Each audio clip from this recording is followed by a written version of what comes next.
यदि आप 60 वर्ष से अधिक उम्र के हैं, तो आपने दुनिया के बहुत सारे पड़ाव देख चुके हैं।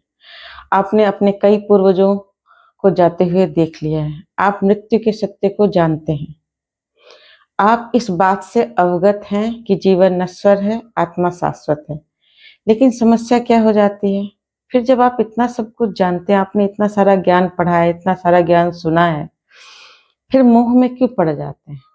बिल्कुल वैसे ही पड़ जाते हैं जैसे अर्जुन पड़ गया था। अर्जुन को भगवान ने जो बातें गीता के माध्यम से बताई, वो सारा ज्ञान अर्जुन के पास पहले से ही था, क्योंकि द्रोणाचार्य के पाठ्यक्रम में वो सारी चीजें पहले से ही समाहित थी। फिर समस्या क्यों हुई? क्यों वो भूल गया? क्यों वो भूल गया? जब युद्ध के मैदान पे गया तो मोह में क्यों आ गया? रीजन बिहाइंड दैट कि जब विपत्ति आती है तो कभी कभी महान से महान योगी, महान से महान ज्ञानी भी माया के वशीभूत हो जाता है। तब किसी रिमाइंडर की जरूरत पड़ती है। वह रिमाइंडर, वह अपना कोई गुरु होता है, कोई अ, मित्र होता है। श्री कृष्ण भगवान जैसे ईश्वर होते हैं, वैसे ही आज मैं उस रिमाइंडर के लिए आपके गुरुदेव की प्रतिनिधि होकर, श्री कृष्ण की प्रतिनिधि होकर आपसे बात करना चाहती हूँ। बस आपके पास जो ज्ञान पहले से उपलब्ध है, वो मैं आपको याद दिलाने आई हूँ। देखिए, वृद्धावस्था का साइन ही यही है कि धीरे धीरे शरीर की चमड़ी ढीली होगी, बीमारियां हजारियां आएंगी, बाल सफेद होंगे, दांत कमजोर होंगे, आंखें कमजोर होंगी। ये सब वृद्धावस्था के लक्षण हैं। ये भगवान बुद्ध ने देखा था, तो वो संसार त्याग करके तपस्या करने चले गए थे। हम लोग रोज देखते हैं। समस्या यह है कि हम भूल जाते हैं। भगवान बुद्ध ने एक लाश और एक बूढ़ा देखा था, वो बदल गए, लेकिन हम रोज बूढ़े देखते हैं, रोज लोगों को मरते हुए देखते हैं, रोज लाशें देखते हैं, लेकिन हमारी मोटी चमड़ी और हमारी मोटी बुद्धि में वो बात समझ में नहीं आती। हम मानने को तैयार नहीं है कि ये कलयुग है। यहाँ पर जो आया है वो जाएगा। शरीर नश्वर है, शरीर मिटेगा ही मिटेगा। फिर भी मोह माया में पड़े रहते हैं, चिंता करते रहते हैं। थोड़ी सी बीमारी हो गई, हुई नहीं कि एंजाइटी अटैक कर देती है। अब ये सारी बीमारियां जो है, महाभारत का युद्ध ही तो है। आप अर्जुन है, भूल जाते हैं भाई इन बीमारियों से आपको लड़ना है। अब लड़ाई होगी तो ऐसा तो नहीं होगा कि आपकी तरफ से किसी की मृत्यु नहीं होगी। भले ही पूरा महाभारत पांडवों ने जीत लिया, तो क्या पांडवों की तरफ से हानि नहीं हुई? लोग नहीं मरे, उनके पांचों पुत्र नहीं गए, उनका प्रिय अभिमन्यु नहीं गया, कितनी हानि हुई। तो वैसे ही जब आप बीमारियां होंगी तो आप लड़ाइयां लड़ेंगे, आप बीमारियों से लड़ेंगे, तो कुछ ठीक होंगी, कुछ नहीं ठीक होंगी। युद्ध तो है ही, आप इस युद्ध में हैं। आप चाहें न चाहें, युद्ध में तो आपको लड़ना ही पड़ेगा। तो आपको करना क्या है? आप कैसे मोह में ना फंसे, कैसे आप इस युद्ध में लगातार एक योगी की तरह लड़ते रहें और बिना आसक्ति के। आसक्ति ही दुख का कारण है। आसक्ति को त्याग देंगे तो दुख दूर हो जाएगा। तो शरीर की आसक्ति को कैसे छोड़ें? देखिए, शांति कुंज वीडियो में अगर यूट्यूब में आप सर्च करेंगे तो बहुत सारे ध्यान उपलब्ध हैं। श्रद्धेय पंड्या जी ने डॉक्टर प्रणव पंड्या जी ने बहुत सारे ध्यान की क्लासेस देव संस्कृति विश्वविद्यालय में ली है, वो सारी उपलब्ध हैं। साथ में परम पूज्य गुरुदेव के कई सारे ध्यान वीडियो उपलब्ध हैं। आपको उनमें से कोई भी ध्यान चुन सकते हैं। अगर कोई ध्यान समझ में नहीं आ रहा है, आप नादयोग का मधुर धुन चला लीजिए। और करना क्या है? आपको ध्यान करना है कि आप एक हिमालय की उच्च चोटी पर बैठे हैं। कभी आपने हवाई जहाज की यात्रा करी है? हवाई जहाज में जब हम चढ़ते हैं तो हम देखते हैं खिड़की से, तो हमको जब हम ऊपर आसमान से ऊपर होते हैं तो हमें जमीन दिखाई नहीं देती, हमें केवल बादल दिखते हैं और सूर्य दिखता है। वैसे आप भावना करिए कि आप उस हिमालय की उतनी ऊंची चोटी पर बैठे हैं जहां पर से आपको संसार दिखाई ही नहीं दे रहा है। जब संसार नहीं दिख रहा तो संसार से जुड़े रिश्ते भी नहीं दिख रहे हैं। अब आप भावना करिए कि आप शरीर नहीं है, मन नहीं है, आत्मा है। अब आप शरीर से परे हैं। सूर्य को देखते हुए कोई सा भी ध्यान करिए जो आपको पसंद है। ये ध्यान आपकी चेतना को ऊपर उठाएगा। एक दूसरा ध्यान, अगर बहुत ज्यादा मोह माया में फिर भी बुद्धि उलझी है तो दूसरा ध्यान मैं आपको बता रही हूँ। शंकर भगवान के साथ ध्यान करिए। अब शंकर भगवान क्या है? स्मशानवासी है। माता पार्वती ने एक बार शंकर भगवान जी से पूछा कि एक चीज बताइए प्रभु, आप बार बार जन्म नहीं लेते, मुझे बार बार जन्म लेना पड़ता है, जब देखो तब मुझे जन्म लेना पड़ता है, ऐसा क्यों? तो शंकर भगवान ने कहा कि आपको बार बार जन्म इसलिए लेना पड़ता है कि आपका कोई ना कोई मोह का धागा रह जाता है। जब आप मोह के धागे से बंधे रहते हैं तो आपको बार बार जन्म लेना पड़ेगा। तो पार्वती माता ने कहा तो मैं भी नहीं जन्म लेना चाहती, तो उन्होंने फिर उनको साधना सिखाई। स्मशान में उन्होंने उनके साथ साधना करवाई, उनको कई जन्मों के मुंडमाल पहनाए। अब जो पार्वती माता मुंडमाल पहनती है वो उनके कई जन्मों के ही मुंड हैं, जो आप ये कह सकते हैं एक निमित्त रूप में पहनती हैं, जो एक प्रतीक हैं कि कई जन्मों के वो संस्कार मोह वो त्याग रही हैं, इच्छाएं वासनाएं वो त्याग रही हैं। वैसे ही भावना करिए कि आपके गले में भी आपके कई जन्मों के मुंडमाला हैं, जिससे आप बार बार उस पर गंगा जल छिड़क रहे हैं और अपने कई जन्मों की वासनाएं कामनाएं त्याग रहे हैं। इस जन्म की भी कामना वासना त्याग रहे हैं। भावना करिए। देखिए, तांत्रिक जब सब साधना करते हैं वो तो किसी और के शव पर बैठकर साधना करते हैं, लेकिन जब मांत्रिक साधना करते हैं तो वो अपने शरीर को ही शव मानते हैं और उसके ऊपर बैठकर अपनी आत्मा को उसके ऊपर अवस्थित करके जीवात्मा रूप में ध्यान करते हैं। तो शरीर ही शव है, उसके ऊपर हम बैठकर जो ध्यान कर रहे हैं वो हमारी शव साधना है। तो शिव के साथ में स्मशान में ध्यान में ये साधना करिए और भावना करिए कि आप कैंची से समस्त धागे काट रहे हैं, सारे मोह के बंधन काट रहे हैं। एक बार प्रणब पंड्या जी बहुत ज्यादा परिवार के मोह में आ गए थे, और तो परम पूज्य गुरुदेव ने कहा, अपने गद्दे से एक धागा निकाल कर बताया कि जैसे इस धागे को तोड़ रहा हूं वैसे ही तू अपने सारे मोह के धागे तोड़ दे, तभी तू अध्यात्म में आगे बढ़ पाएगा। तो वैसे ही परम पूज्य गुरुदेव की उसी बात को याद रखिए, भगवान श्री कृष्ण की उसी बात को याद रखिए, अपने सभी मोह बंधन काट दीजिए। 60 साल हो चुके हैं, सारी जिम्मेदारियां पूरी हो चुकी हैं जितनी जरूरत की थी। अब और उस पर भटकने की जरूरत नहीं है। अगर अब और मोह माया करेंगे तो आप दलदल में धंसेंगे। अब दलदल में धंसना नहीं है, इस शरीर से परे जाना है। देखिए, कच्चा नारियल होगा, उस पर हथौड़ा पड़ेगा तो अंदर का नारियल के गोले को फर्क पड़ेगा, लेकिन अगर पका नारियल होगा, बाहर के हथौड़े पर खोल पर हथौड़ा पड़ेगा तो अंदर के गिरी को कोई फर्क नहीं पड़ेगा। वैसे ही अभी आपको अपने शरीर से अपनी माया समेटनी है।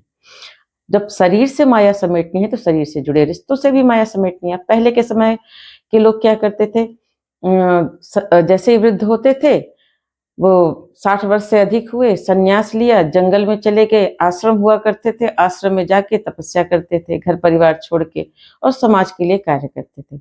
अब आपके पास वो फैसिलिटी तो है नहीं कि आप कहीं पर भी जंगल में चले जाएं और तपस्या करने लग जाएं। अब आपको क्या करना, अपने घर में ही रहना है। तो घर में आप शरीर से त्याग नहीं कर सकते, मन से तो त्याग कर सकते हैं। मन से संन्यास ले लीजिए। मान लीजिए कि आपका घर आश्रम हो चुका है और सारे घर वाले आश्रमवासी हो चुके हैं। अब जैसे आश्रमवासी के साथ आपको कोई मोह माया नहीं रहता, वैसे आपको अपने घर परिवार वालों से मोह माया नहीं करनी है, अपने शरीर से मोह माया नहीं करनी है, और शिव जी के साथ ओम नमः शिवाय का ध्यान करते हुए सब साधना कर लिए, अपने शरीर को ही शव मानकर मुक्त करिए। देखिए, जन्म से पहले भी आपका अस्तित्व था, मृत्यु के बाद भी आपका अस्तित्व होगा, क्योंकि ये जन्म मृत्यु शरीर की होगी, आपकी थोड़ी ना होगी। तो अपने आप को अमर आत्मा, शाश्वत आत्मा मानकर इस वृद्ध शरीर का मोह माया छोड़ दीजिए और अपनी एक जीवित विल बनाइए। जीवित विल क्यों बनाने की आवश्यकता है? देखिए, आपने भी देखा है, हमने भी देखा है, कितना मृत्यु के 2 टाइप होते हैं। एक, अचानक मृत्यु आती है, मृत्यु आई और बंदा चला गया। दूसरा, मृत्यु धीरे धीरे आती है, मतलब कई तरह की बीमारियां होती हैं, फिर उसमें धीरे धीरे ऊर्जा शरीर से छूटती है। वो तब होता है जब वह व्यक्ति शरीर से बहुत ज्यादा चिपका हुआ होता है, देह से जुड़ा हुआ होता है। आपने देखा होगा, अचानक उन लोगों की मृत्यु होती है हार्ट फेल इनसे वृद्धावस्था में, बिना हॉस्पिटलाइज हुए, जीव जो अपने शरीर से मुक्त हो जाते हैं, जिनको शरीर का मोह नहीं रहता। लेकिन जिनका शरीर से मोह बचा होता है तो उनके शरीर को, मोह को तोड़ने के लिए बीमारियों के बहाने को, कोई ना कोई बहाना ऐसा लगता है कि शरीर से धीरे धीरे धीरे उनका लगाव खत्म होने लगता है। जब लगाव खत्म होता है तो धीरे धीरे मृत्यु आती है। अब क्या है, डॉक्टरों ने इसका व्यवसाय बना लिया है। तो अपने परिवार वालों से कहिए कि जब तक बीमारी आएगी वृद्धावस्था में, मेरा इलाज तब तक कराइए जब तक वो नॉर्मल हॉस्पिटल के बेड में है। अगर डॉक्टर सलाह दे कि इनको वेंटिलेटर से बचाया जा सकता है, कुछ दिन और जियाया जा सकता है, तो सीधे मना कर दीजिए। बोलिए मुझे किसी भी हालत में वेंटिलेटर में न डाला जाए। आजकल जितने भी पढ़े लिखे, समझदार, अध्यात्म से जुड़े लोग हैं, वो सभी अपने बच्चों को जीवित विल बता के जा रहे हैं। हमने और हमारे पति ने भी अपने बच्चे को जीवित विल बता दिया है कि किसी भी हाल में वृद्धावस्था में हमें वेंटिलेटर में नहीं डाला जाएगा, हमारी मृत्यु को आराम से होने दिया जाएगा। अगर हमने अपने मोह के बंधन तोड़ लिए और हम अचानक मृत्यु को प्राप्त हुए तब तो अच्छी बात है। अगर हम सनह सनह धीरे धीरे होने वाली मृत्यु की ओर बढ़े तो 60 साल के बाद अगर मृत्यु आती है तो हमें सहजता से जाने दिया जाए। हमें वेंटिलेटर में किसी भी हालत में नहीं डाला जाएगा। देखिए वेंटिलेटर में इंसान बचता तो नहीं है वृद्धावस्था के बाद। ऊपर से क्या होता है, फेफड़े में आपको एक पाइप लगा देते हैं, उसमें लगा देते हैं और हवा भर भर के वो आपके शरीर को कुछ दिन तक जिंदा रख सकते हैं, लेकिन जो आत्मा बुझ रही है उसको वो जीवित नहीं कर सकते। अब 25-30 दिन तक रखते हैं वेंटिलेटर में। 25-30 दिन में पर लाख रुपए मिनिमम, मैं आपको बता रही हूँ, 1 लाख रुपए पर डे का होगा। जिस परिवार की सुख शांति के लिए आपने जिंदगी भर प्रयत्न पुरुषार्थ किया, आप उसको कंगाल करके तो नहीं जाना चाहेंगे। तो और आपको भी पता है कि जब मृत्यु का समय आ जाएगा तो डॉक्टर भी आपको नहीं बचा सकता। अब सारी जिम्मेदारियां हो चुकी हैं, मोह माया त्याग कर दीजिए। वेंटिलेटर में अपने शरीर को रखने से बच्चों को सीधे सीधे मना कर दीजिए और इस जीवन में नए जीवन की तैयारी सहजता से करिए, आनंद से करिए, मुक्त अवस्था में करिए, परमहंस बनिए। परम पूज्य गुरुदेव की पुस्तक है जो बचपन के हो चले हैं, उसे पढ़िए।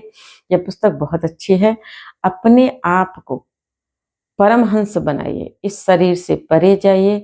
अर्जुन की तरह श्री कृष्ण की बात समझकर गीता का स्वाध्याय करिए, अच्छी पुस्तकों का स्वाध्याय करिए। परम पूज्य गुरुदेव की पत्र, अखंड ज्योति युग निर्माण योजना प्रत्येक महीने पढ़िए। ये जो ध्यान मैंने आपको बताया वो करिए, समझ विकसित करिए, इस मोह माया से परे जाइए, चिंता से दूर हो जाइए। अगर किसी भी कारण से नींद नहीं आती है तो नींद के पीछे परेशान होने की आवश्यकता नहीं है। नींद नहीं आ रही है तो मत आए, आप बिस्तर पर बैठ जाइए, ध्यान करिए, आंख बंद कर लीजिए, नेत्र बंद कर लिए, ध्यान में डूब जाइए। शरीर को आराम की आवश्यकता है। जितना आराम आप निद्रा में लेते हैं उससे अधिक आराम आपको ध्यान अवस्था में मिल जाता है। तो नींद की झंझट में मत पड़िए। वैसे भी कौन सा आपको ऑफिस जाना है, कौन सा आपको वो करना है। अगर रात को नींद नहीं आती, दिन में जब नींद आए तब सो जाइए। एक चीज ध्यान रखिए, अगर आप किसी चीज के पीछे पड़ेंगे ना, मुझे नींद आनी चाहिए, नींद आनी चाहिए, अगर ऐसा दिन भर सोचेंगे तो नींद नहीं आएगी। जितना विचारों में उलझेंगे उतने नींद से दूर जाएंगे। दूसरा, पेन कॉपी ले लीजिए, देखिए आपके विचार में, आपके दिमाग में कितना कचरा विचार उठ रहा है, उन विचारों को लिख डालिए, फिर उनको किसी कागज में जला दीजिए या पानी में डुबो के बहा दीजिए। अपने दिमाग को खाली कीजिए, इसे निष्कासन तब कहते हैं। सबको क्षमा कर दीजिए, बोलिए जाने अनजाने में जिसने मेरा बुरा किया है मैं उसको क्षमा करता हूँ, जाने अनजाने में मैंने जिसका बुरा किया वो मुझे क्षमा कर दे। सबसे क्षमा मांगिए, जीवन को आनंदमय जीजिए। अब यह समय परमहंस का है, अब जो मिल जाए वो खा लीजिए। जैसे आराम से योगी सन्यासी रहते हैं वैसे रहिए और अपने आप को उस दिव्य चेतना से जोड़िए, उस अध्यात्म चेतना से जोड़िए। देखिए धीरे धीरे आपके अंदर इतनी शक्ति आने लगेगी, इतना आत्मबल बढ़ जाएगा, आसपास इतनी दिव्य ऊर्जा आपके अंदर फैलने लगेगी, हर लोग सोचेंगे। वैसे किसी भी चिड़चिड़े वृद्ध के पास जाने पर लोग भागते हैं, आप इतने शांत और इतने आनंद में दिखने लग जाएंगे कि लोग आपके पास बैठकर आपसे ज्ञान लेना पसंद करेंगे। तो आप जैसे फूल खिलता है तो लोग उसके पास वैसे ही आ जाते हैं, वैसे ही अगर आप मुरझाए फूल रहेंगे तो कोई आपके पास नहीं आएगा, आप खिले फूल रहेंगे तो आपके पास सब आएंगे। दर्पण देखते हुए मुस्कुराने की प्रैक्टिस कीजिए, मुस्कुराइए, चेहरे को आनंदमय रखिए, देखिए सब अच्छा होगा। आनंद में रहिए, कहते हैं ना, जाहि विधि राखे राम ताहि विधि रहिए। तो भगवान पर अपने शरीर को, अपने आप को छोड़ दीजिए, भगवान जैसी व्यवस्था करेगा वैसे उस व्यवस्था में आधीन अपने आप को रखिए, आनंद में जीजिए।